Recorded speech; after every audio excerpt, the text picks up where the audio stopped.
The galaxy had never been kind to the weak. The Galactic Empire had ruled with absolute authority for centuries, stretching its influence across countless worlds, its fleets blotting out suns, its soldiers enforcing the will of a ruling class that saw itself as divine.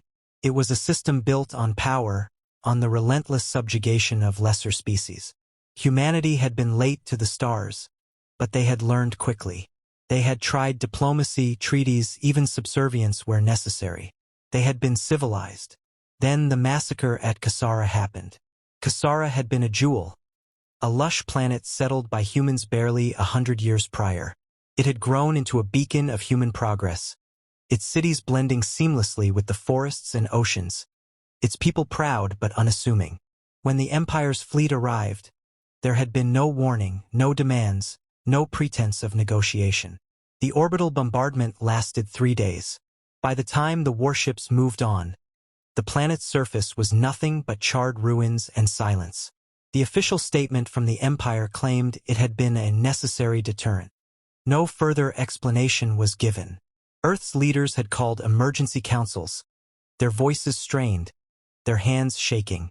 The images of Kasara had spread across the networks, haunting and impossible to ignore. Billions watched as the last transmissions were replayed. Families huddled in burning homes, children crying for parents who would never come, the sky itself boiling. The Empire had made its point. They had underestimated humanity's response. Among the gathered leaders, one figure stood out. General Elias Voss had seen war before, but nothing like this. He had spent his career advocating for strategic patience, believing that survival depended on diplomacy and careful maneuvering. That version of him had died with Kasara. He spoke with a voice edged in steel. The Empire believes we will do nothing, that we will lick our wounds and beg for mercy. They are wrong. There had been hesitation, of course. The Empire's strength was unquestionable. Entire civilizations had tried to resist and had been erased from history. But humanity had never been like the others. They were stubborn, unpredictable, and they had just lost their patience. In the months that followed, something changed. Factories that once produced civilian goods were converted to churn out weapons. Shipyards expanded overnight, building warships where once there had only been freighters. Scientists worked without sleep, pushing the boundaries of technology, no longer concerned with ethics or caution. The war machine awakened, and humanity prepared for war. Among the chaos, there were those who would lead the charge. Captain Aiden Reyes, a veteran of skirmishes on the frontier, was among the first to volunteer. He had seen what the Empire was capable of and knew that diplomacy was dead.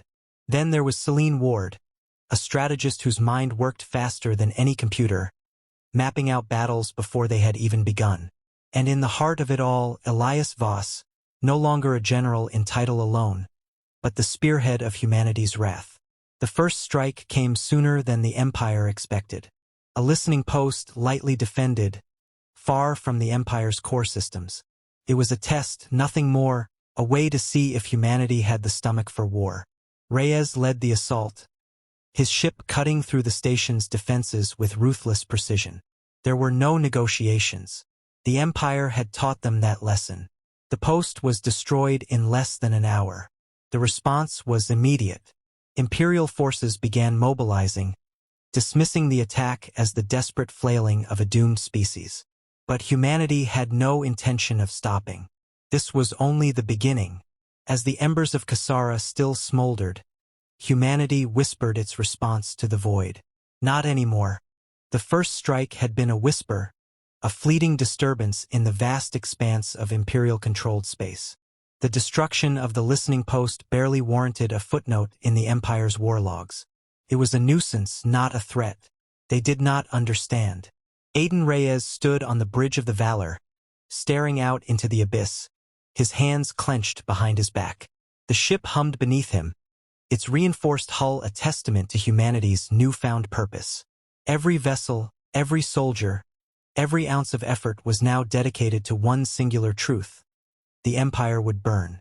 Celine Ward worked without rest, mapping the next moves before the enemy could anticipate them. The Empire relied on predictable responses. They crushed rebellion before it could spread, extinguished hope before it could take root. But humanity was not like the others. They had never known how to bow. Elias Voss watched the growing fleet with something resembling satisfaction. He had once been a man of reason, a leader who measured victory in negotiations, not body counts. But Kasara had rewritten the rules.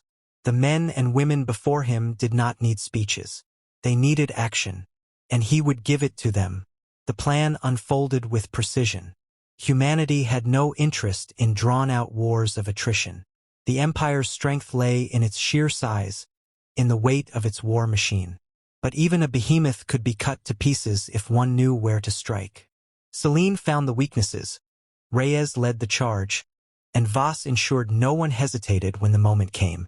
The first real battle came at Euryalus 9, an Imperial supply hub deep within their outer colonies. It was heavily defended, but not impregnable. The Valor led the assault, striking like a phantom in the dark. Pulse cannons tore through enemy hulls before the alarm could fully sound. Reyes moved with ruthless efficiency, weaving his ship through firestorms of plasma, dodging explosions that could have ended them in an instant. The battle was chaos, the kind that should have overwhelmed them. And yet they were winning.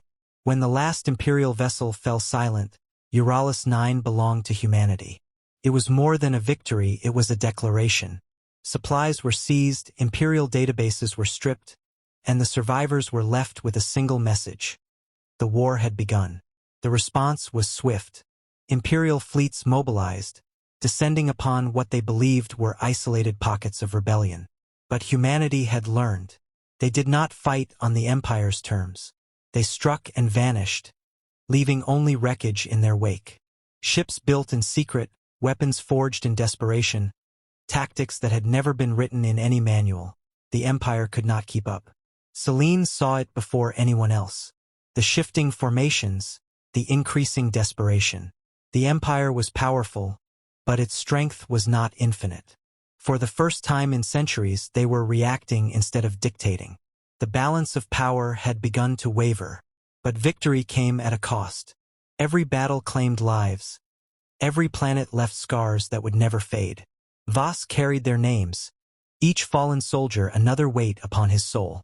Reyes buried his doubts beneath action, pushing forward because the alternative was unthinkable. And Selene, ever the strategist, saw the path ahead, a road paved in blood and fire. The battle that changed everything came sooner than expected. The Empire, tired of attrition, tired of the whispers of resistance growing into a roar, sent a fleet to crush them. Not just any fleet, one led by Lord Admiral Varos, a name that carried fear across 100 worlds. He had never lost a campaign. He did not intend to start now. The clash at Rho Prime was unlike anything humanity had faced. The sky was set ablaze with energy fire, ships torn apart like paper, the vacuum itself filled with the debris of war. Reyes led the charge, his voice steady even as his ship shuddered under impact. Voss directed the battle with grim determination, every decision a matter of survival. Selene watched, calculated, and found the one opening they needed. Varos had not expected resistance on this scale. His tactics, so effective against lesser races, faltered against an enemy that refused to break. Humanity fought like a species with nothing left to lose. Because they didn't. The moment came like a knife in the dark. A coordinated strike at the fleet's command center, a gamble that should not have worked, but it did. The explosion was silent in the void, but its meaning was deafening. Varos was dead.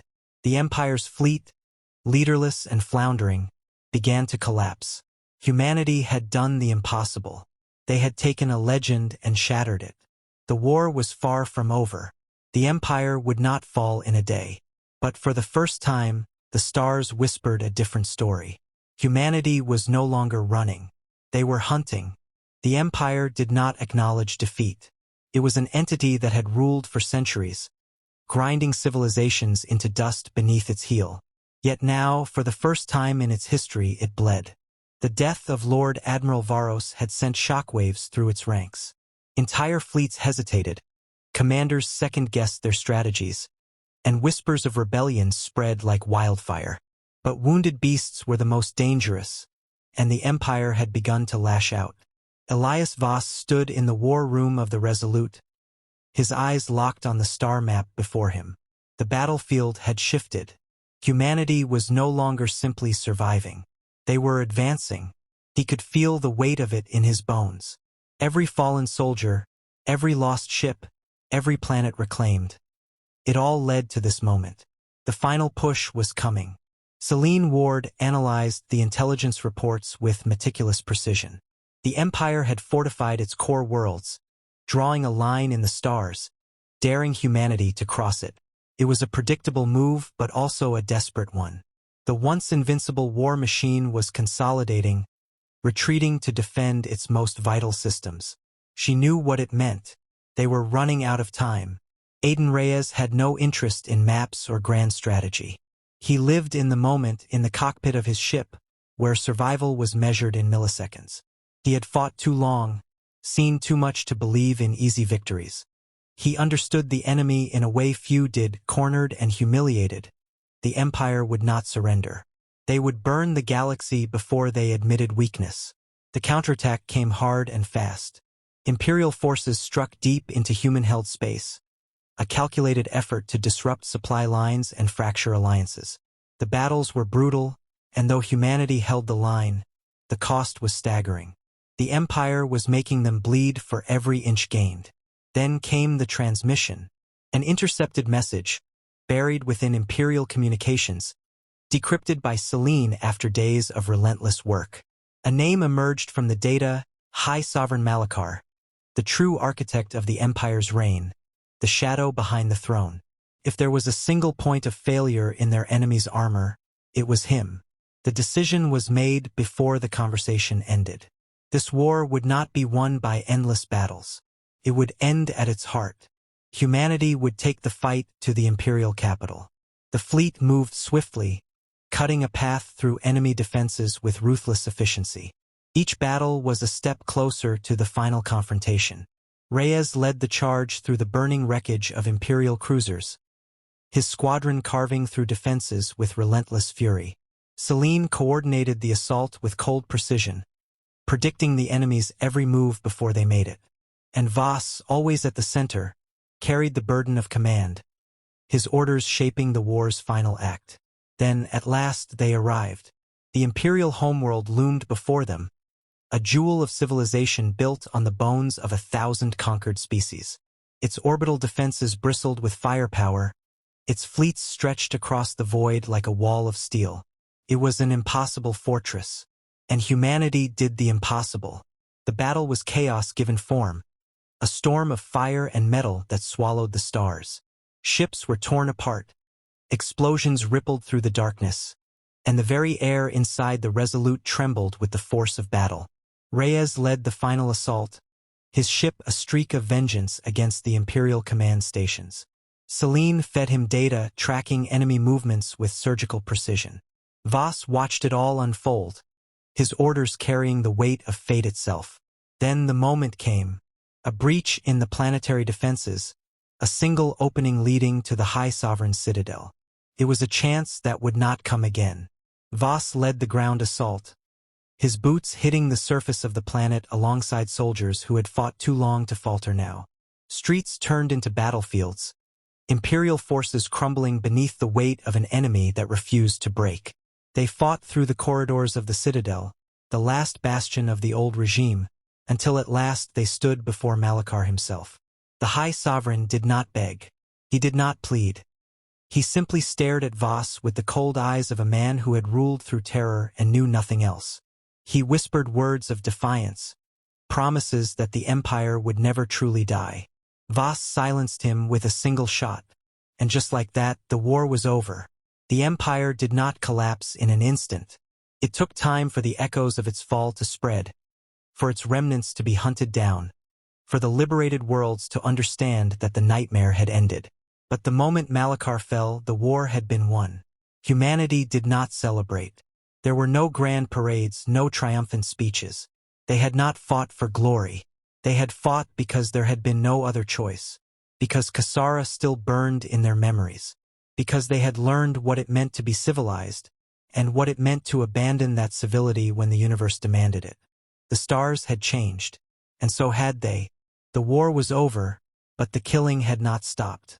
The empire had collapsed in a spectacular blaze, its fleets shattered, its rulers executed or in hiding.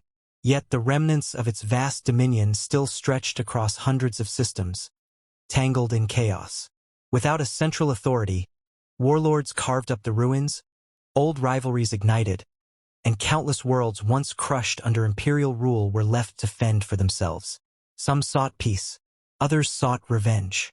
And through it all, humanity found itself standing at the center of a galaxy teetering on the edge of anarchy. Elias Voss had not expected this.